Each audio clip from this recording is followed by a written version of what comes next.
सोना चांदी इतनी कीमती, इतना पैसा, इतनी दौलत कैसे मट्टी में दफन कर दें।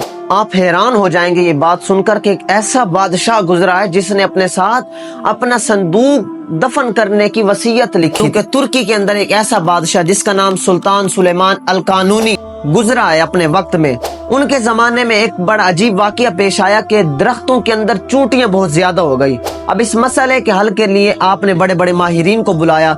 जब माहिरीन आए तो उन्होंने कहा फलाने किस्म का तेल अगर इसके अंदर डाला जाए तो ये चूंटियां खत्म हो जाएंगी, चूंटियां मर जाएंगी। अब सुल्तान की एक आदत थी कि कोई भी काम करने से पहले वक्त के मुफ्तियाने किराम से फतवा लिया करता। कोई भी काम करता उससे पहले फतवा लिया करता।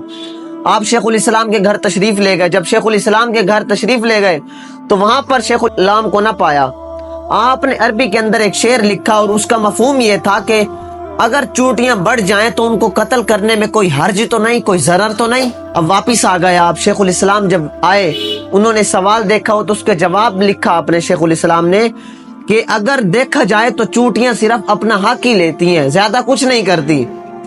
सुल्तान ऑस्ट्रिया के दारुल हुकूमत वियना को फतह करने की गर्ज से निकल पड़ा।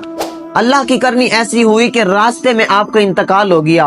वापिस आपको तुर्की लाया गया, इस्तांबुल लाया गया।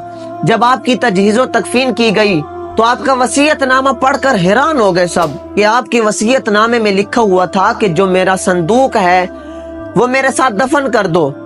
अब सब हैरान हो गए कि संदूक में जाहिरी बात है बादशाह का संदूक है, सोना चांदी होंगे, जेवरात होंगे। वज़रा ने इख्तिलाफ कर दिया कि कैसे दफन कर सकते हैं, सोना चांदी इतनी कीमती, इतना पैसा, इतनी दौलत कैसे मट्टी में दफन कर दें। दफन करने से पहले या तो एक बार इसको खोला जाए वरना दफन करने की इजाजत नहीं है। अब चूंकि वज़रा ने इसरार किया तो संदूक खोला गया। जब संदूक खुला तो सब हैरान हो गए कि संदूक के अंदर कोई सोना चांदी नहीं, बल्कि संदूक के अंदर है मुफ्तियाने किराम के फतवे। और वो फतवे जब सुल्तान कोई काम करता, सुल्तान कोई भी कदम उठाता, उनसे पहले उलमा से फतवा लिया करता, मुफ्तियाने किराम से फतवा लिया करता। मुफ्तियाने किराम से फतवा लेकर फिर कोई काम उस पर अमल दरामद करता, फिर काम करने की इजाजत देता। अब लोग हैरान हो गए।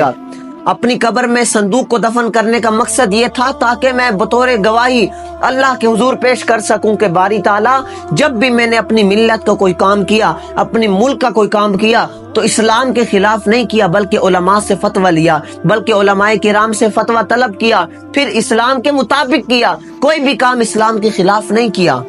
अब जब ये बात सामने आई, पता चली, तो मुफ्तियाने किराम बड़े बड़े शेखुल इस्लाम उस वक्त के अबू सऊद आप रोने लग पड़े, आंखों से आंसू आ गए।